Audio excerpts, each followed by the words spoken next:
Good morning and welcome to day 3 here at Productronica. We've had a really busy couple of days over Tuesday and Wednesday. The show has been extremely busy as well, with a lot of visitors on the show floor, and a very, very positive attitude amongst everybody. Everybody seems to be doing well. Among the key things that we did yesterday on day 2, of course, we had 2 panel discussions. We had one on robotics and the impact of 5G and Bluetooth 5. The other panel discussion we had was selective soldering. So these are 2 panel discussions to watch out for on Global SMT TV. My first guest this morning is an old friend and colleague who has been worn many hats over the years. He's chairman of the Smart Group, being one of the more important ones, and he's currently sales director for Exelon, the X-ray products. Welcome, Keith Bryant. Thank you, Trevor. Okay, nice to see you. Thank you for joining me this morning. So, let's start off with an overview of the show. I mean, we were talking off camera that we've never seen such a positive atmosphere at Productronica as we've seen this year. No, and I think not just at Productronica, it shows that I've been to around the world in the last couple of years. Right. This is definitely the most positive. You know, the visitors are smiling, the exhibitors are smiling, all the stands are busy, and people are saying, yeah, everyone's here talking about business and growth and expansion, new facilities, replacing equipment, all of the, as you said, all the boats are rising at the same time. It's incredible, yeah. I mean, every country, even the South American ones. So it's a special time.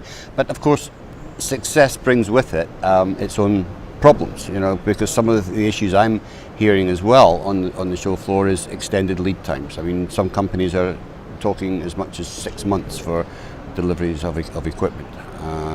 So that's getting to the point where customers, it's becoming a big problem. Yeah, thankfully, speaking personally, we're not in that situation. But yeah, it's really interesting. You know, everybody in our industry is much better at predicting downturns than upturns, and I think this upturn has caught a lot of people by surprise. Right. You know, there were some green shoots that appeared about a year ago that we kind of took notice of and said, look, you know, this could be the start of something good. But everybody was talking about Brexit, currency issues, political issues around the world, and all of this sort of gloom and doom. Yeah. But I think possibly because I'm quite close to what's happening in Brexit, being English, you know, I did an interview a while ago, and somebody said, well, how's Brexit affecting the industry? And I said, the industry's carrying on. The politicians in all sides are in a complete mess. Right. But the business guys have basically said, look, we can get on with it. We still need to trade with each other. We still need to buy things from each other. So as far as we're concerned, Brexit is still business as usual. Well, you know, historically you've been a big pro-Brexit guy. But, you know, there are people out there that are saying that decisions are being delayed, and that they're feeling a little bit of pressure because of the insecurity at the moment. I mean, as you said, the politics are a mess. It's looking like we're going to go for a hard exit, but nobody really knows. Yeah, and a lot of it is, as you say, it's politics, it's posturing. The reality of the situation is Europe is a huge market for the UK. The UK is a huge market for Europe. Yeah. That isn't going to change overnight. Right. You know, suddenly we're not going to stop buying tires and cars and all the stuff that we buy from within Europe, and they're not going to start refusing the stuff that we're manufacturing. Right. The only issues that I've seen are people who are, let's say, businesses that are funded out of venture capital, because those guys are getting nervous because the politicians are nervous. But right. I put them into the politics pot, if you like. Okay. You know, when you talk to the people from multinational companies, they're still happy to invest. And I've talked to 1 or 2 who, through the Smart Group, and they've said, we're actually happy now because the pound is relatively lower compared to the euro and the dollar and everything else. So our manufacturing costs are actually dropping. So, I mean, And it is getting lower. And so where do you think it's going to settle? Oh, I wouldn't even like to guess, Trevor, because it only takes one politician to say one stupid thing, and you can take 2 points off within the next 24 hours. Right. And there are a lot of politicians out there with the ability to say a lot of stupid things, and I make that as a global comment, not as an English comment. But so is the UK going to become the China of Europe? No, it's not going to be that far. No. As we said off camera, it may become the Mexico in that it's a slightly lower cost place, very close to a huge market. Right. And that's what a lot of people who were pro-Brexit are actually believing will happen.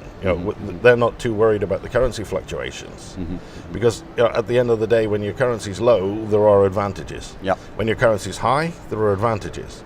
But if you're a manufacturing company, and you're actually putting a lot of, let's say, value into the product in that country that's low, you have a lot of advantages over all the people around you that have the balance swinging in the other direction. Right.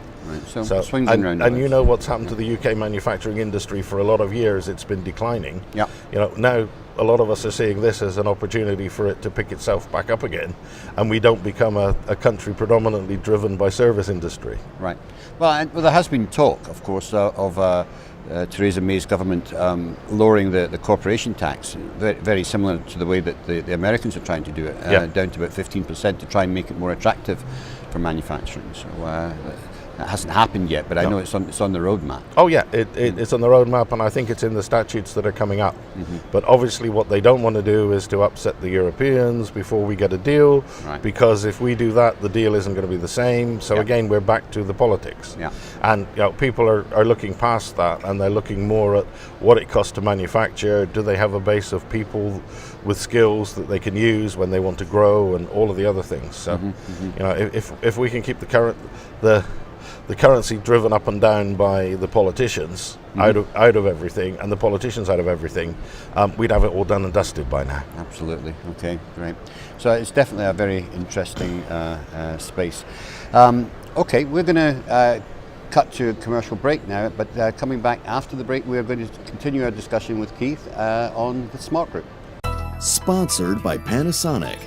Smart factory solutions for any mix, any volume. Introducing the new NPM W2S, the ideal placement solution for manufacturers who value reduced setup and changeover time over volume.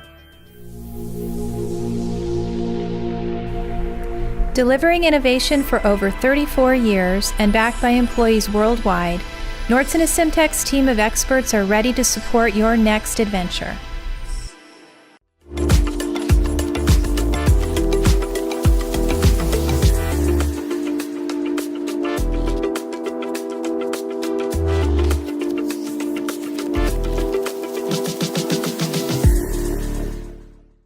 And welcome back.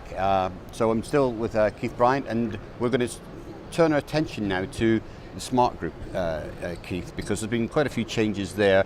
There's been a tie-up, it would appear, with SMTA. Can you tell me why you did this and what the benefits are? We held a joint conference in April of this year in Amsterdam with the SMTA, and it's something that the technical committee and the steering committee of SMART have been talking about for a while. We have a very strong UK footprint, but UK companies are not growing as much as we would like, so we have pretty much let's say a stable base. Right. We've gone into Europe. We have quite a few European members, but it was very hard to get, let's say, enough traction to be able to do events in Europe, which was what the aim was.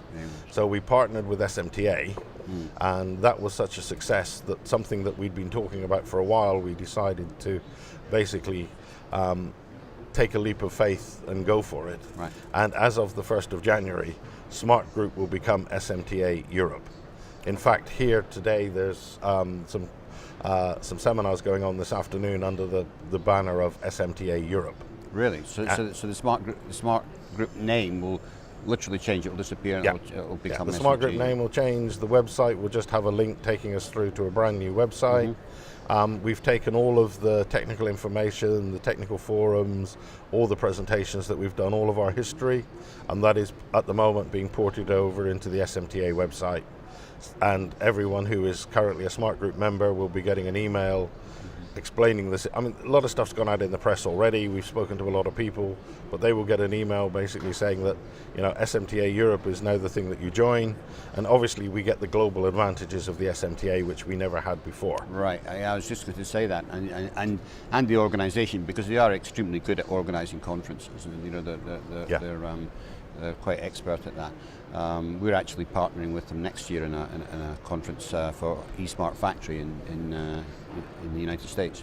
But no, that's exciting. That's great news. Yeah, I mean, what we're hoping as time goes by and we get, you know, we get some more momentum, we get some more members, is that we will set up maybe the first one, because of the size, would be a chapter in Germany. Yeah. And they can do their own local events in Germany like the chapters do in the US and some of the other places. And then we'll be like the sort of the interim umbrella organization under the SMTA. Right. And then we will carry on having a European conference. We already have the dates and everything set out on both websites at the moment. So we plan to do European stuff, and then hopefully over time to do country-specific stuff in their own language and everything else with an agenda that's specific to what they need. Right. Obviously, Germany, there's a huge amount of automotive guys. Yeah.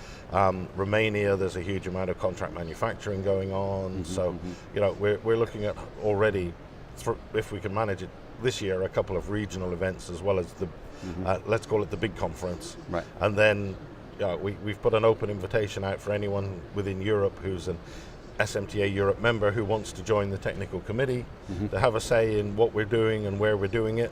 And you know, for us, it's all new and exciting. We have our first meeting in February.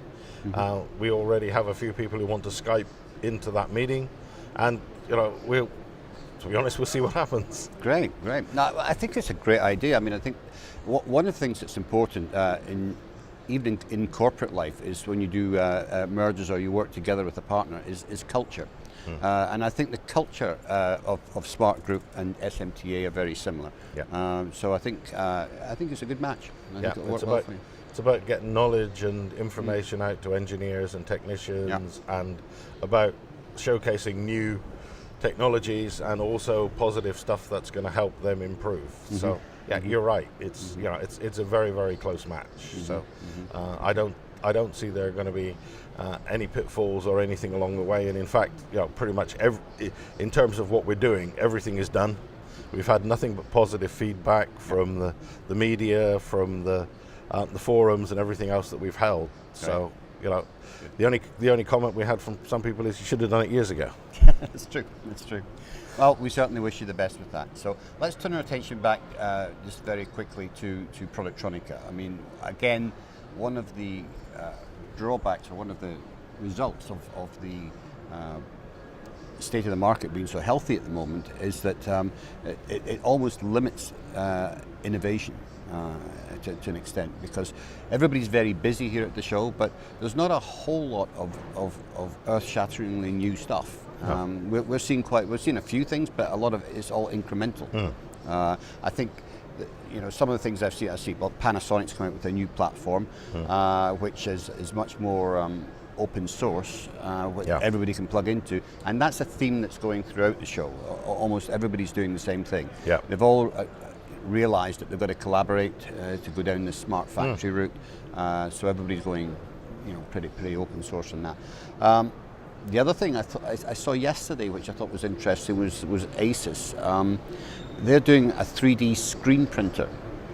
Now, it's quite confusing the way they say it, because it's actually a 3D printer, but they're using screens to do the build-up. So you can get a cassette of different screens to build it up, but they're making all sorts of different tooling and objects with it. So that's kind of interesting. So yeah. 3D printing is coming after all. Oh, yes. Even though we've been talking about 3D printed circuit boards for probably 15 years. Well, there is one company already doing that Yeah. with the Dragonfly, of Yeah. course. Yeah. But yes, it is coming. I think 3D printing in the factory space, the electronics factory space, is probably going to be more for tooling and that type of thing. Yeah. It makes it quicker, and it's good for prototyping Yeah. and this kind of stuff, you know. But so that's it. So thank you for joining us today. I wish you a good rest of the show, and we'll look forward to catching up. Yeah, we're Next time. yeah we're sort of bucking the trend because we've actually launched 6 machines here. So You have? we've taken over the little bit of there's nothing new happening at Productronica. Well, you did launch 6 machines, and we did cover it actually the day before the show, and we talked about it in an interview yesterday, which of course will be aired on Global SMT TV, and you'll be able to see all of that within the next few days. But yes, congratulations on that. I'm sure it's made your booth very busy. It's made us very busy for the last few months, and yes, the stand's busy. But as I said, it's a good show. Everybody's here. Everybody's positive. So, the next 2 days are going to be as good as the first 2. That's for sure. Yeah, great. Okay. Well, Not at all. Thank you. Trevor. Thank you for joining us today. So that's basically it for Thursday. We've got later on this morning. We've got our panel discussion on stencil printing versus jet printing. Make sure and look out for that in the days to come. But for now, this is Trevor Galbraith saying goodbye from Munich.